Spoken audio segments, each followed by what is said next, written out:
My name is Chloe, and I wish I could tell you that the story I'm about to share begins with love at first sight, ends with happily ever after, and has all the magical moments in between. But life isn't a fairy tale, and my story is one that veered off into dark, unexpected corners. I met Mark during a networking event for startup founders. He was suave, articulate, and ambitious, or so he made it seem. We quickly hit it off, and before long, he proposed. I was hesitant at first, but eventually said yes, thinking that maybe this time love would conquer all. Plus, my son Ethan liked him, which meant a lot to me. Our engagement was short, filled with the whirlwind preparations that any wedding demands.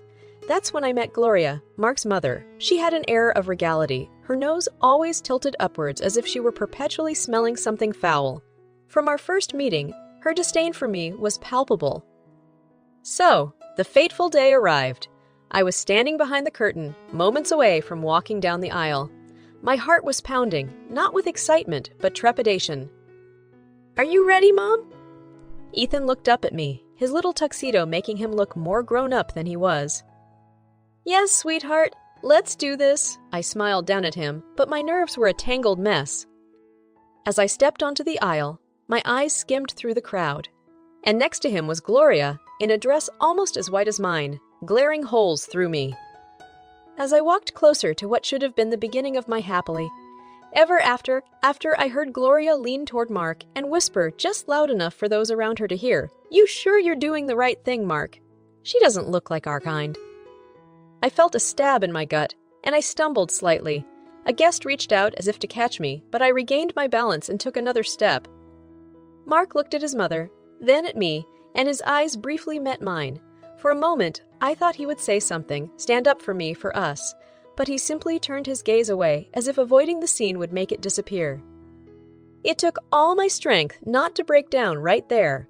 With a forced smile, I reached the altar and stood next to Mark. "Do you take this man to be your lawfully wedded husband?" the minister asked. "Is everything okay, Chloe? You seem distressed," he whispered, sensing my hesitance. "Yes," I finally managed to say, glaring at Mark and Gloria for a split second. And with those two words, I sealed my fate, entangling myself in a web of deceit and emotional torture that would take years to unravel. I had no way of knowing then just how rotten the foundations of my new marriage would be. But life has a way of coming full circle, and as you'll soon see, Gloria and Mark underestimated me, one time too many. After the ceremony that had more thorns than roses, Mark and I moved into my house. I had a small yet promising startup company that I was fiercely passionate about. We were not yet rolling in the big bucks, but we were stable and growing, and that was enough for me. Mark was in between jobs, a phase that seemed to stretch indefinitely. While I worked long hours trying to keep my company afloat, he was supposedly hunting for a job, although it was hard to tell given his laid-back demeanor. But if the cracks in our marriage were not already glaring enough, the frequent visits from Gloria turned them into gaping fissures. The first time she came over post wedding, she walked into my house like she owned it, critically assessing everything from the decor to the cleanliness. "So this is where you live," she began, making it sound like we resided in a rat-infested dump. "Yes, welcome," I said, forcing a smile. "I don't see any family pictures of Mark," she continued, ignoring my greeting. "Actually, I was thinking of taking new ones. Of all of us together," I replied, hoping to ease her into the idea of accepting me as family.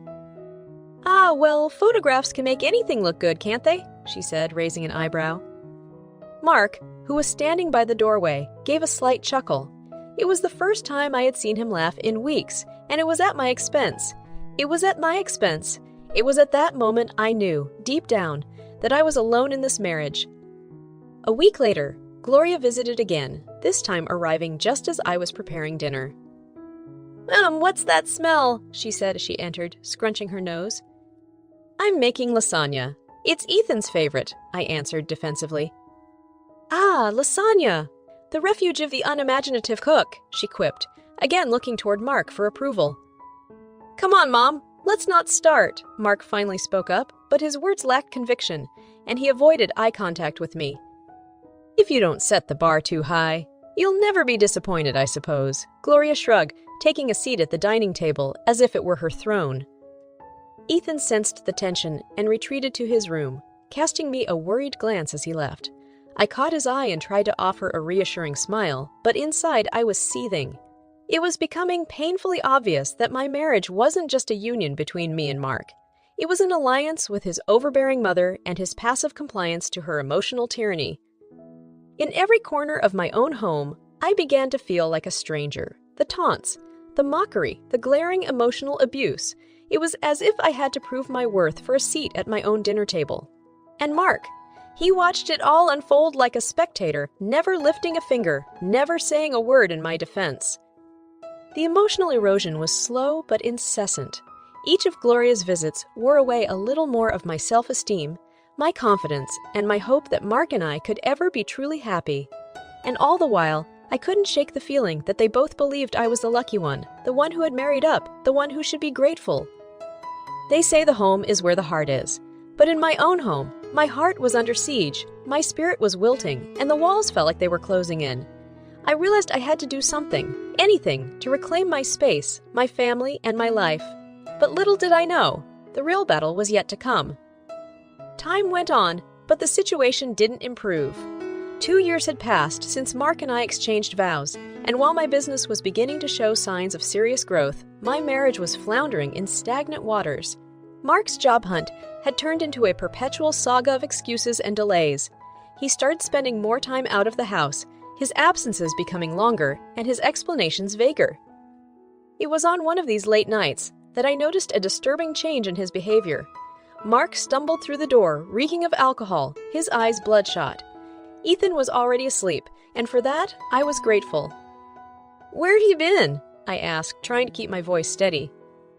"Out," was all he said, brushing past me toward the bedroom. "Out where? Mark, we need to talk. This can't go on," I persisted. "We'll talk later," he mumbled, avoiding my eyes and collapsing onto the bed. But later never seemed to come. Mark grew more distant, more aloof, as if he was slowly retreating into a shell only he could inhabit. The drinking worsened, and now he was not only physically, but emotionally absent as well. His increasingly frequent episodes were like a fog settling over our lives, making everything unclear, uncertain, unsteady. Gloria's visits continued unabated, each one a fresh assault on my self-worth. But what broke me more was Mark's complicit silence. It was as if he'd made his choice, standing firmly in his mother's corner. "Chloe, dear, I see Mark is not home again. It must be tough managing everything on your own," Gloria said on one of her infamous visits, her words oozing faux concern. "I managed just fine," I shot back, refusing to let her see that her barbs had found their mark. "I'm sure you do. After all, you're used to handling things on your own, aren't you? What with your first marriage and all?" she smirked. Mark, who was sober that day, but as disengaged as ever, sat in the living room pretending to be engrossed in a magazine. "Mark, aren't you going to say anything?" "Why? Mom's just speaking her mind. Can't fault her for that," he said without looking up, his voice tinged with a bitterness I'd never heard before. That was the moment I knew. Any remaining hope that our marriage could be salvaged shattered in the face of his blatant apathy and the toxic environment Gloria had nurtured between us. It was clear I was fighting this battle alone. I retreated into my work, my only sanctuary from the chaos that had become my home life. It was around this time something extraordinary happened. My company landed a monumental deal, propelling us to a $20 million turnover. A wave of vindication washed over me. Here was something real, something I had built from the ground up, proof that I was more than the sum of the disparaging words flung at me. Excited, I told Mark about it, expecting a lukewarm reaction, but hoping for a semblance of enthusiasm or pride. What I got was something else entirely. A strange excitement, disproportionate to any emotion he'd shown in years. "I knew marrying you was a smart choice," he said, a greedy gleam overtaking his eyes. It was then that I felt the first pricklings of suspicion, the early whispers of a warning that something was terribly wrong. And as events would soon unfold, those whispers would turn into deafening alarms. Mark's newfound enthusiasm for my financial success seemed oddly insincere. For a man who had long been aloof, treating our marriage like a roommate arrangement, his abrupt switch was jarring. I'd seen him more animated over a football game than during any of our serious conversations. So, his eager plans to invest and grow the wealth had me uneasy. Think about it, Chloe. With this kind of money, we could do so much. Maybe even retire early, he said, leaning in as if the money had rekindled a spark between us. But isn't that my choice to make? It's my company, after all, I responded, wary of his sudden interest. Of course, of course. But we're a team, aren't we? His eyes didn't meet mine. Before I could navigate this odd transformation any further, Gloria announced another of her visits, this time with an uncharacteristic cheerfulness that rang every alarm bell in my head. She arrived carrying a bottle of wine, something she'd never done before.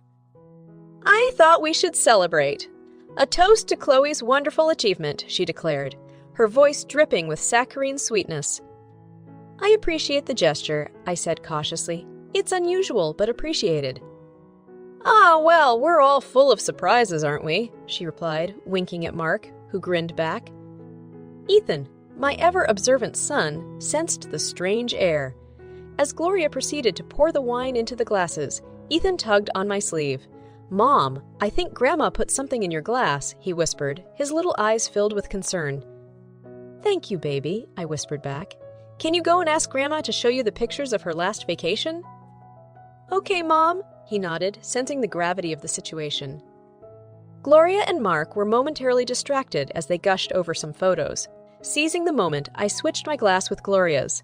We all sat down again, raising our glasses for a toast. Gloria led, to family and unexpected windfalls. As we took sips, I watched her intently. Sure enough, within minutes, her expression changed. She began to breathe heavily, clutching her chest, and then toppled off her chair onto the floor. Mark rushed to her side, his face filled with genuine concern for the first time in years.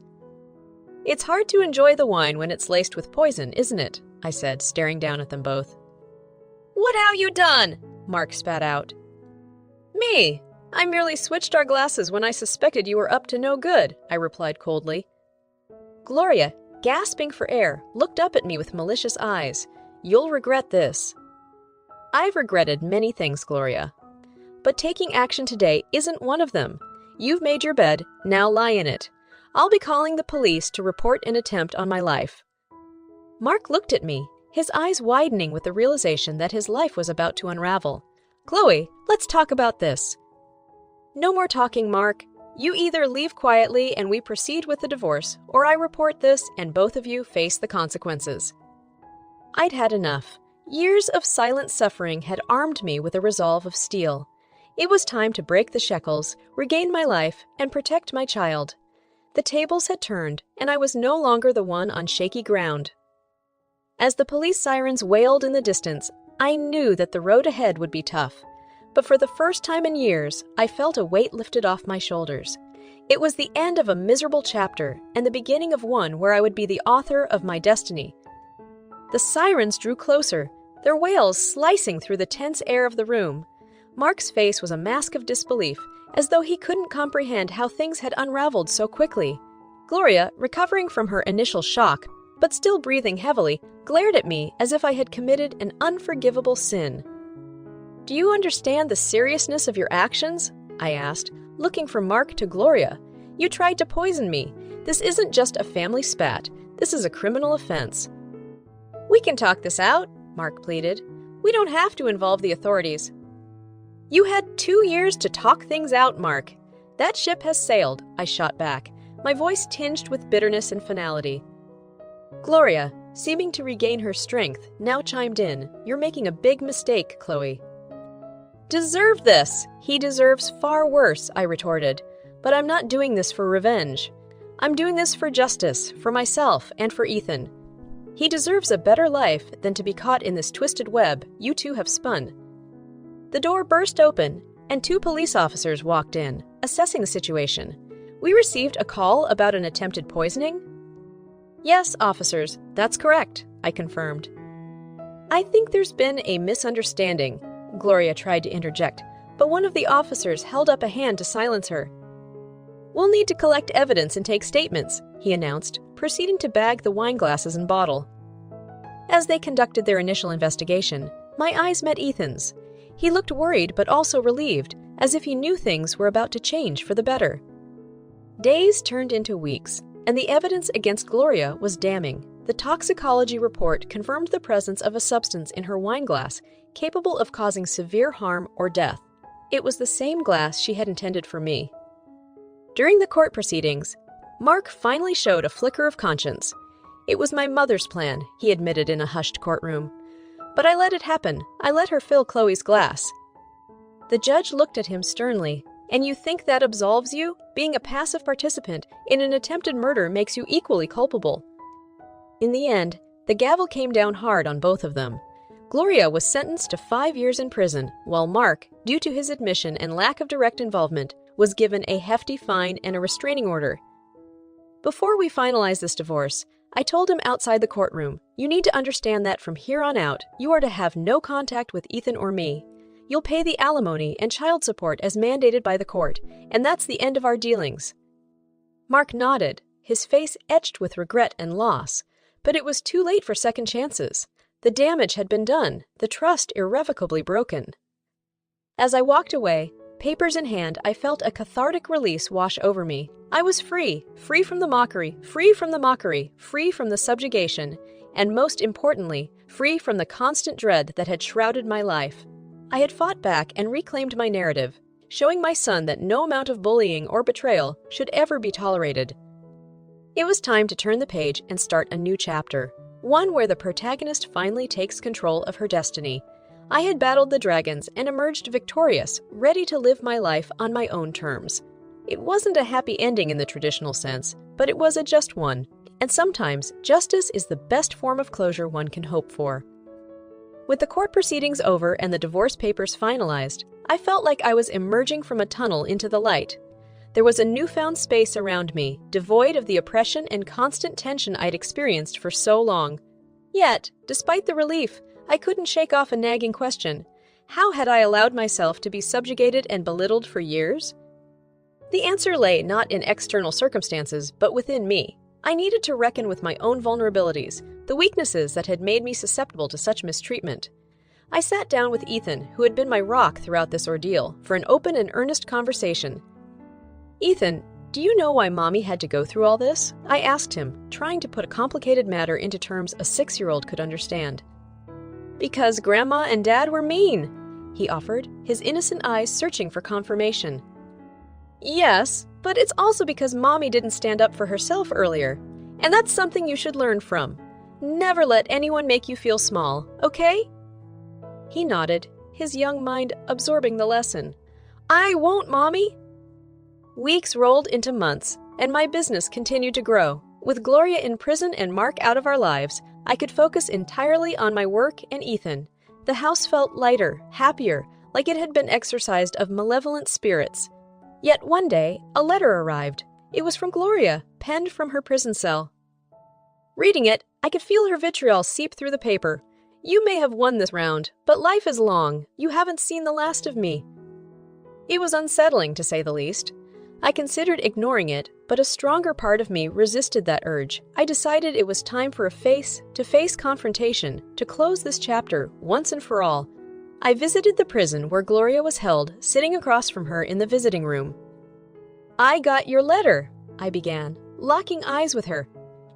She smirked. "Oh, it isn't. I still have years left in me, Chloe. Years to make you regret what you did." "You still don't get it, do you? This isn't about me making you pay. It's about me reclaiming my life and dignity," I said calmly. "You think putting me behind bars gives you power? You're mistaken." "No, Gloria. The power came from standing up for myself, from breaking free of the chains you and Mark wrapped around me. Whether you're behind bars or not, I am free. I came here to tell you that your reign of terror is over. You no longer have a hold on me, or Ethan." A flicker of realization crossed her face, but it was quickly replaced by defiance. "No, we won't. I'm not coming back here, and you're not going to be a part of our lives. This is goodbye, Gloria." As I walked out of that visiting room, I knew that I'd severed the last remaining tie to that painful past. This was my reckoning, both with the people who had wronged me and with my own past mistakes and weaknesses. For the first time in years, I was truly the master of my fate, the captain of my soul, and while the path ahead was uncertain, it was undeniably mine to walk. I returned home to Ethan, to my thriving business, and most importantly, to myself, a person transformed, not by circumstances, but by choices and newfound strength. There was no undoing the past, but there was the promise of a future built not on shaky grounds of deceit and manipulation, but on the solid foundation of self-respect and resilience. As for Gloria and Mark, they had become mere footnotes in my life story, cautionary tales serving as reminders of the perils of complacency and the importance of vigilance. But they no longer had starring roles, and they never would again. The stage was finally mine, and I had every intention of making the next act remarkable.